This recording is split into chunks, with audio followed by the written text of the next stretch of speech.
புற்றுநோய் பாதிப்பிலிருந்து மீண்டு நடிகர் சிவராஜ்குமார் அடுத்ததா தற்போது நெல்சன் இயக்கத்தில் ரஜினிகாந்த் நடிப்பில் உருவாகி வரும் ஜெயிலர் 2 படத்தில் நடிக்கிறாரு. சமீபத்தில் அந்த படத்தோட படப்பிடிப்பு தொடங்கப்பட்டதா நடிகர் ரம்யா கிருஷ்ணன் அறிவிச்சிருக்காங்க. இந்நிலையில் அந்த படம் குறித்த கேள்விகளும் பதிலும் நம்ம சிவராஜ்குமார் சொல்லியிருக்காரு. வாங்க என்ன நம்ம வீடியோக்குள்ள போய் பார்ப்போம். அதாவது கன்னட திரையுலகின் முன்னணி நடிகராக வலம் வருபவர் சிவராஜ்குமார். இவருக்கு 62 வயதாகுது. கடந்த 2023ஆம் ஆண்டு தமிழில் ரஜினிகாந்தோடு இணைந்து ஜெயிலர் படத்தில் நடிச்சிருந்தார். சிறப்பு கேமியா தோட்டத்தில் சிவராஜ்குமார் வந்த காட்சிகள் தியேட்டரில் விசில் பறந்தது. ஜெயிலர் 2 படத்திலையும் சிவராஜ்குமார் நடிக்கப் போவதை உறுதி செஞ்சாங்க. கடந்த ஆண்டு தனுஷ் நடிப்பில் வெளியான கேப்டன் மில்லர் படத்திலையும் தனுஷுக்கு அண்ணனா இவர் நடிச்சிருந்தார். சந்தன கடத்தல் வீரப்பன் பழம்பெரும் நடிகர் ராஜ்குமாரை கடத்தியது அனைவருக்கும் தெரிஞ்ச ஒன்றுதான்.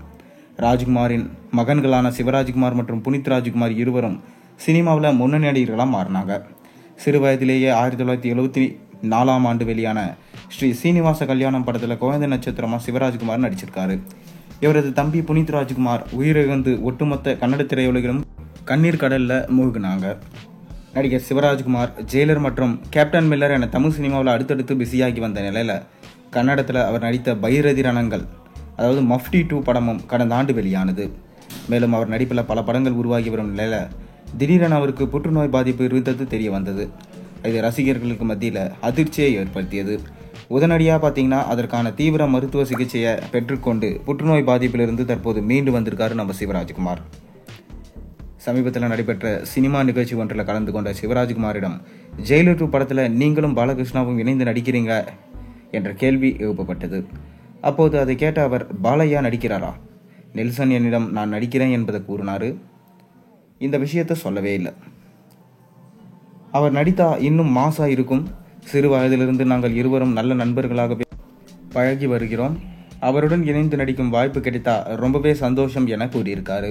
முதல் பாகத்திலேயே போலீஸ் அதிகாரியா பாலகிருஷ்ணாவை நடிக்க வைக்க திட்டமிட்டேன்.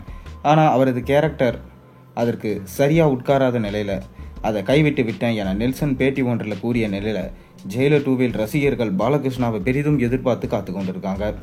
ராம் சரண் படத்தில் நடிகர் சிவராஜ்குமார் கன்னடத்தில் உத்தரகண்டா, பைரவ கோணா, பாட்லே உள்ளிட்ட படங்களில் நடிச்சிட்டு வராரு.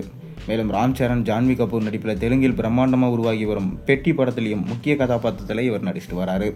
இதுக்கு அடுத்து தான் ஜெயிலர் 2 படத்தில் நடிக்கிறாரு. கூடிய விரைவில் ஜெயிலர் 2 படத்தில் பாலகிருஷ்ணா அவர்கள் வில்லனா நடிக்கிறாரா, அப்படி இல்லை எஸ்.ஜே. சூர்யா வில்லனா நடிக்கிறாரா என்பது தெரிய வரும். நீங்கள் என்ன நினைக்கிறீங்க? உங்கள் கருத்துக்களை மறக்காம கீழே கமெண்ட்டில் சொல்லுங்கள். மேலும் சேனலுக்கு சப்ஸ்கிரைப் பண்ண, லைக் பண்ணுங்கள், பெல் ஐக்கனை ப்ரெஸ் பண்ணுங்கள்.